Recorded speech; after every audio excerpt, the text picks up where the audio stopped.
Hello everybody and welcome to our final DCnu speed round. We are getting the last number ones of the DC universe, the new DC universe, and the new 52, and so we are just going to hop right into the speed round. Ben, kick us off. Alright, before I start, I promised Ed Brubaker, I don't know if he heard me or even cares, but a promise is a promise. I promised him that since they screwed up on the solicitation that I would mention on our video blog, that the new criminal trade paperback is coming out the first week of December. So if you're really into that and you want to buy it then. It will be out. By the way, I'm Jason. I'm Ben. Oh, and I'm Matt. Yeah. Alright. Now we're going. Okay.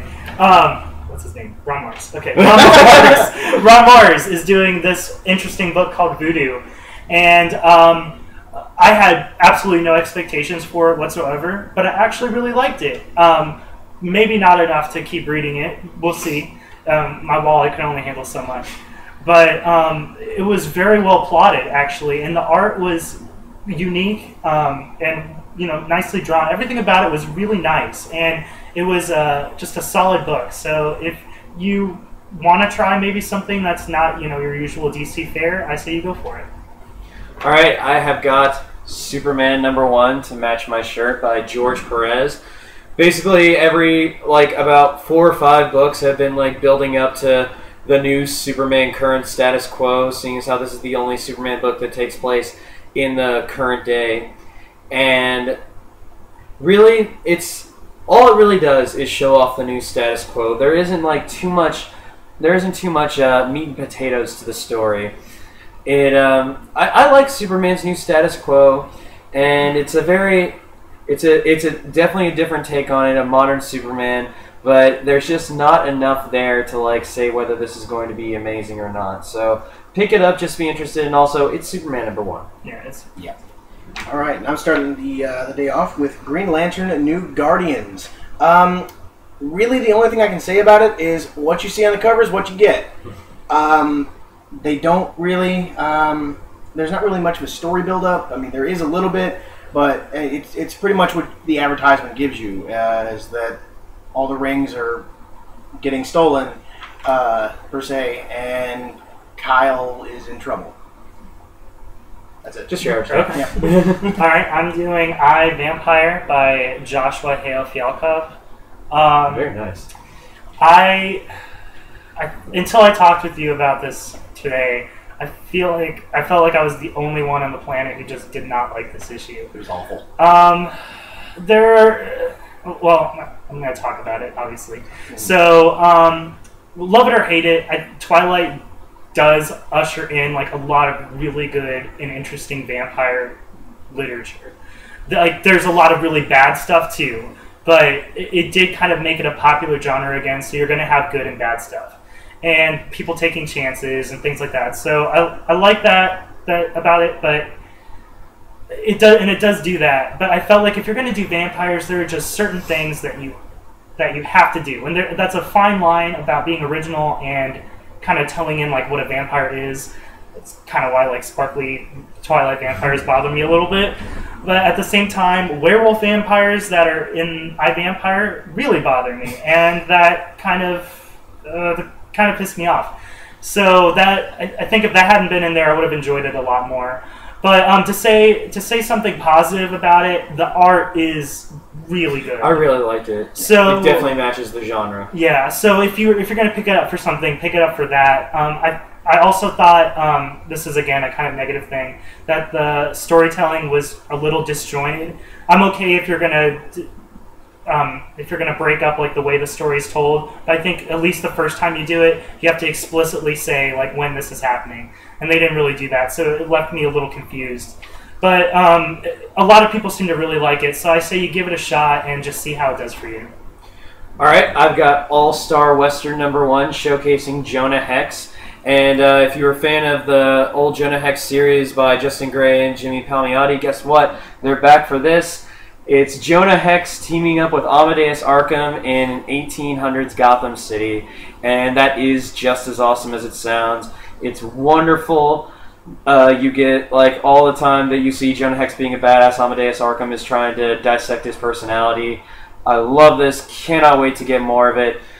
Josh Brolin sucks. Yeah. And then I have to say, I'm like on a kick about this lately, which I never am, but I thought the art in that was really good too. It was totally different than a lot of stuff I've looked at before. It was so well detailed. It was almost like looking at like a blueprint of something. It was just really detailed. It was good. Moving on, we're going to this week's Batman comic, Batman: The Dark Knight, #1, written by David Finch. Didn't have a lot of expectations for this title, but it actually pulled through for me. It actually pulled me in. I was kind of hoping, to be honest, not to be able to pick up another Batman comic every week. Yeah. They're all just good, though. They are. They just that's the thing. Well, Batman has such where a the money is. Yeah, Batman has such a mythos now that he can't. You just can't drop him off. But it does seem kind of reminiscent, as we were talking earlier, of previous Dark Knight stories. Seems kind of like they're it seems like it borrowed heavily from Scott Snyder. Yeah, I mean, it literally, Scott Snyder, there's a breakout in Arkham, and then Batman has to go in, and then there's this new villain, and then the end happens, and I'm not going to spoil it for you guys. Go pick it up. It's really good. Art's incredible. Art is just very like running theme. That is the reason you get it. Yeah, David Finch David Finch is an artist before a writer. Right. Well, we'll talk about that, I guess, again with Francis Manifold. Exactly. So, but yeah, they have the potential to introduce a lot of new villains or heroes. We're not sure who some are yet. Okay. I'm doing Savage Hawkman by Tony Daniel.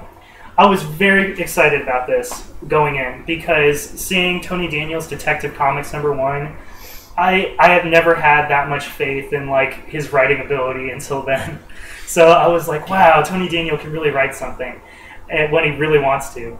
And this, it wasn't as good as Detective, obviously, but yeah. But he didn't let me down. It was really solid, even though I just mentioned that it seemed like he watched an episode of Smallville where it has Michael Shanks, who plays Daniel Jackson on Stargate, where it has Michael Shanks playing Carter Hall, Hawkman, and he was like, oh, Carter Hall, Stargate, aliens, I can make this work. So, and he did. Yeah, and he did. It was great. That's all I could think about when I was reading this issue. I was like, he watched Smallville and then he watched Stargate. But it was really good. And again, by the way, great double feature TV night. Oh yeah, we need to do that. That was a good idea. But yeah, and once again, the art is different, and it kind of has like this dulled look to it, which doesn't really sound good, but trust me, it is. And yeah, I definitely say you give it a shot. It was really interesting. All right, I've got The Fury of Firestorm, the Nuclear Men, #1, and they're really bringing out the star power on the writing because you've got Ethan Van Sciver and Gail Simone. Ben has a problem with Ethan Van Sciver. This is I really like this book until about the very end.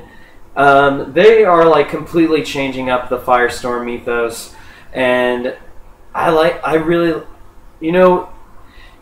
didn't really come up until the very end of the issue. So what I love most about this was the building up of the actual human characters of Jason Roosh and Ronnie Raymond and their supporting cast. And I just really love the direction that this series is going, like alter ego wise. I'm definitely going to keep giving it a shot though, see where the new Firestorm mythos is heading. I just wanted to say really fast. I'm sorry. I did this research on it, and apparently it's Ethan Van Sciver is just like the idea guy, and Gail Simone is writing all of it.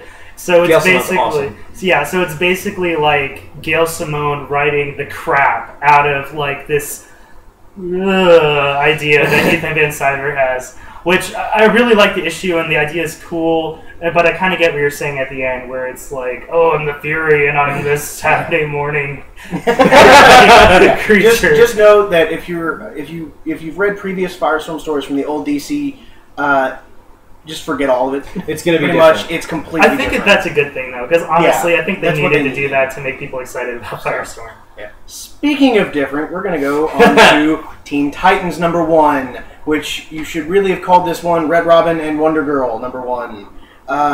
That's kind of how it felt. Most of it is. It's kind of like how the Justice League was a few weeks ago. Kind of picking up slowly the heroes. Eventually picking up the new hero, the Wall, who they've kind of introduced. and check him out on the internet. Really interesting new superhero. But it picks up before Superboy happens, and pretty much the world is getting kind of fed up with teen superheroes and their incompetence on how to be a superhero. I guess that's kind of how completely original story for the war. Yeah, pretty much. But I think Scott Lobdell, he really did a good story on this one, kind of getting you an introduction to some of the characters if you're not familiar with them, especially the new direction on Wonder Girl, who she didn't even really realize she was Wonder Girl. But yeah, definitely worth a read, especially if you're into the the Teen Titans or your Young Justice or anything. Really, really awesome stuff. And for those of you who are worried, Tim Drake is still a badass. Yes, even more so actually in this than before. They really they kind of just show off his skills a little bit in the beginning. Oh, come on, let's get speed round. Is it me now? Okay. Okay, I am doing Justice League Dark by Peter Milligan, who I didn't even realize until after I read this also wrote Red Lanterns, which I really enjoyed also. Oh, yeah, he did. But this was one of my favorite books of all the 52. It was unlike Teen Titans in that it was a team book that actually focused on pretty much every member of it in the first issue, which is just rare. Almost. Yeah. Well, who didn't they focus on? Deadman. They showed Deadman. A little bit. A little bit. But well, I'm not saying they like they had a huge plot about them, but they at least showed everybody and had a little bit of them and showed how they were involved in the ongoing story right off the bat. They explained kind of the necessity of there being a paranormal Justice League team. That's their purpose. They handle the stuff that Superman and Wonder Woman and Batman, the big three, can't really handle because one of Superman's biggest weaknesses is magic. So that when there's this whole magical side to the DC universe that you can't contend with, you kind of do need a team like this that's their specialty. So it was just really well written, and just all this crazy crap is happening, and it was just great to, I don't know, it was just a great and fun read. So just do yourself a favor and pick it up. It's good. All right, I am finishing up with Blackhawks #1 by Mike Costa, and not really my cup of tea. Kind of similar to Men of War, but I will say that I did see this. Basically, this is kind of the DCU's version of if you were to do a story on Nick Fury and Shield. It's a Black Ops story, and I mean if you're really into that, if you're really into a pretty action heavy thing, then this is definitely a book to pick up. It's good for that merits. It just doesn't appeal to my taste a lot, but like I said, if you like it, pick it up. And we're finally finishing off with someone we haven't seen in a few weeks, ever since the end of Flashpoint, The Flash, #1, written by Francis Manapul. Really, really great beginning. They kind of reset the entire Flash universe. He's no longer with Iris, which is sad, but it kind of gets you a beginning story for him. It kind of his dealings with coping with being a superhero and working with the police force at the same time. Just good old school Flash. Great story. Leaves you off on a big cliffhanger that you don't really know where the story's going, which is great, especially when it comes to such a great character like Flash. I was actually really impressed with Francis Manapul because I still think that he's a better artist than a writer, but he actually showed some really good writing chops, and it was just a really well thought out issue. Everything was planned out well. Yeah. So definitely read it. Yeah, do yourself a favor, pick it up and keep reading it because you're going to get hooked. Well, that's it for the DCnu that we have reviewed all 52 #1 issues, and we're going to do a wrap-up video as well, which we're going to post right after this one. So if you like what you see, like our page on Facebook, Clandestine Cabal. Follow us on Twitter. And if you have any questions or review requests, email us at Gmail, clandestinecabal@gmail.com. Subscribe to our channel on YouTube. That also works. Yes. If you want to. And we will see you guys next week.